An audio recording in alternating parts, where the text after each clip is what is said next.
અલ્પાના રસોડામાં સ્વાગત છે। તો આજે આપણે બનાવવાના છીએ તાંદળિયાની ભાજી, જે ખાવામાં હેલ્ધી છે અને ખૂબ ટેસ્ટી લાગે છે। તો એને આપણે ધાબા સ્ટાઇલ બનાવશું તો સરળતાથી બની જાય છે અને ખૂબ ટેસ્ટી લાગે છે। તો ચાલો આ રેસીપી જોઈએ। તમે મારી ચેનલને સબસ્ક્રાઇબ કરજો, લાઈક કરજો અને શેર કરજો। તો તાંદળિયાની ભાજી બનાવવા માટે મેં આ ભાજીની ઝીણી સમારી લીધી હતી અને પછી એને 3 થી 4 પાણીએ મોટા વાસણમાં પાણી લઈ અને 3 થી 4 પાણીએ ધોઈ નાખવાની છે, કારણ કે આની અંદર કાંકરી બહુ આવે છે।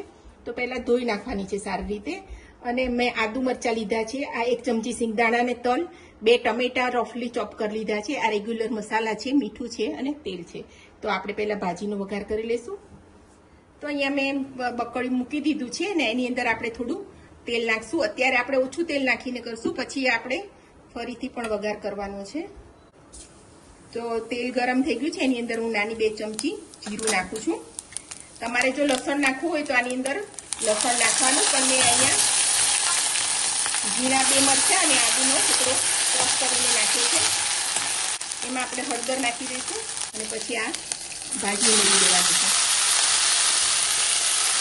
તો આપણે ભાજી બધી નાખી દીધી છે। હવે એની અંદર આપણે મીઠું એડ કરી દઈશું, હલાવી અને આપણે ઢાંકી અને એને ચડવા દેવાની છે। તો ઢાંકી એને 4 થી 5 મિનિટ ચડવા દઈશું। તો મિક્સર જારમાં મેં 2 ટમેટા લઈ લીધા છે, એની સાથે આપણે 1 ચમચી તલ અને 1 ચમચી સિંગદાણા લીધા છે, તે પણ આમાં સાથે ક્રશ કરી લેવાના છે। તો 2-3 મિનિટ થઈ ગઈ છે અને આપણી ભાજી હવે સોફ્ટ થઈ ગઈ છે। તો એને આપણે સાઈડમાં રાખી અને આપણે બીજા પેનમાં તેલ મૂકશું। તો ફરી આપણે થોડોક વઘાર કરી અને ગ્રેવી બનાવી લઈશું। તો આમાં થોડુંક મેં તેલ મૂકી દીધું છે। તો તેલ ગરમ થઈ ગયું છે, તેની અંદર આપણે હિંગ નાખી દઈશું અને આપણે આ જે સિંગદાણા અને તલ અને ટમેટાની જે ક્રશ કર્યા હતા એ એમાં એડ કરી દઈશું। તો ગ્રેવી આપણે નાખી દીધી છે અને એની અંદર આપણે મસાલા કરીશું હવે। તો 1 ચમચી લાલ મરચું નાખશું, 1 ચમચી ધાણા જીરું નાખીશું, સહેજ હળદર નાખીશું, ગ્રેવીના માપનું આપણે થોડુંક મીઠું નાખીશું અને આપણે આ થોડું પાણી નાખી અને ગ્રેવીને થોડી વાર ઢાંકી અને ચડવા દઈશું। તો આપણી ગ્રેવી ઉકળી ગઈ છે, તો એની અંદર આપણે આ ભાજી એડ કરી દઈશું, જે આપણે ચેડવી હતી એ આમાં એડ કરી દેવાની છે। તો આપણી ભાજી હવે એકદમ સરસ મિક્સ થઈ ગઈ છે। હવે આને પાછી આપણે થોડી વાર ઢાંકી અને 3-4 મિનિટ એને ચડવા દઈશું। તો આપણી ભાજીને બધું ગ્રેવીને બધું સરસ ઉકળી ગયું છે।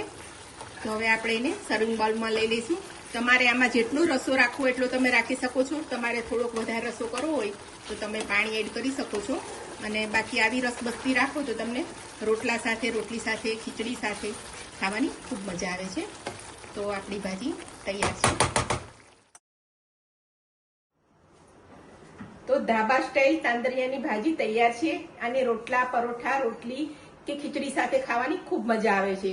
તો આ રેસીપી તમે જરૂરથી ટ્રાય કરજો। મારી ચેનલને સબસ્ક્રાઇબ કરજો, લાઈક કરજો અને શેર કરજો।